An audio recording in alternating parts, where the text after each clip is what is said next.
As a child, my mind was full of imagination, and it's been my dream to become an author.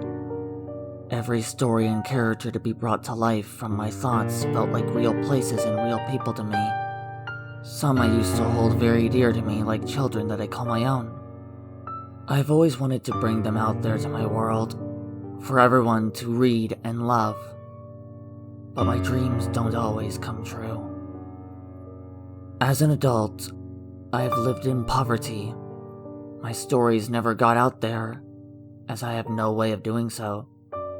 I've always struggled with my work and my assignments, and even if I tried to explain why I struggle, no one ever listens and understands me. All I ever got was, "Stop making excuses." I got taken in by a woman one day, living in her mansion, full of servants and riches, and even though I was now living in a rich life, I still never felt happy. My wife always looked nice and harmless on the outside, but on the inside, she was abusive and manipulative.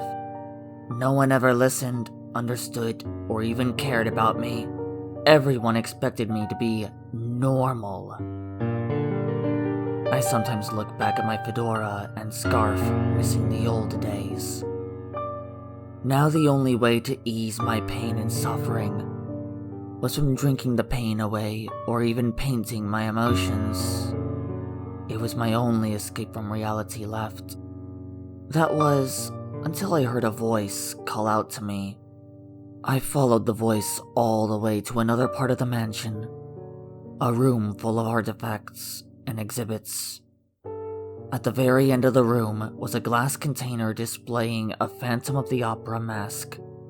It felt like the mask was beckoning me to put it on.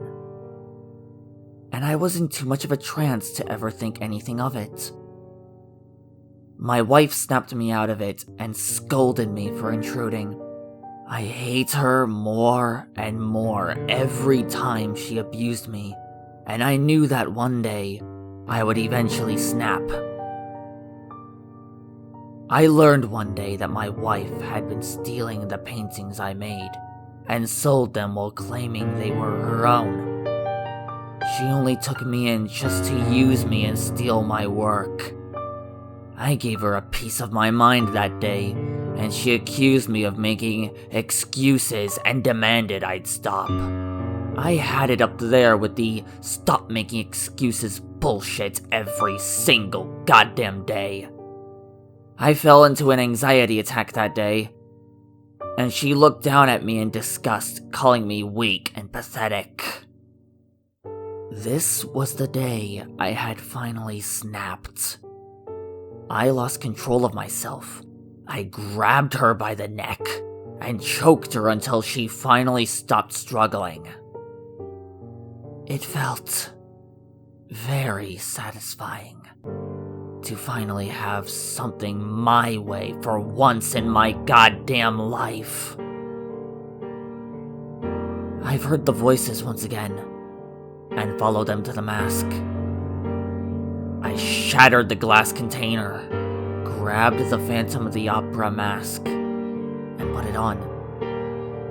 The mask was now a part of me. It stayed attached to my face like a leech. The mask was now fully a part of my body, and had completely transformed me into a very powerful demon of all my deepest, darkest, negative emotions. They made me fail my dream of being a storyteller. There's no going back now. I shall erase my dreams and instead become a harbinger for destruction. With my new powers, it was easy to dispose of the body and all evidence. I just simply erased her from existence and everyone's memories of her. She was a complete waste anyway. Everyone will now suffer my wrath, and I'll make sure that they feel the same mental pain and suffering, just as they had inflicted upon me for my entire life. But before I do, I must put the past behind me and embrace my new future.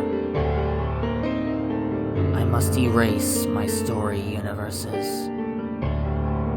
The storyteller you once knew is long gone, and now in his place is the Lord of Anxiety.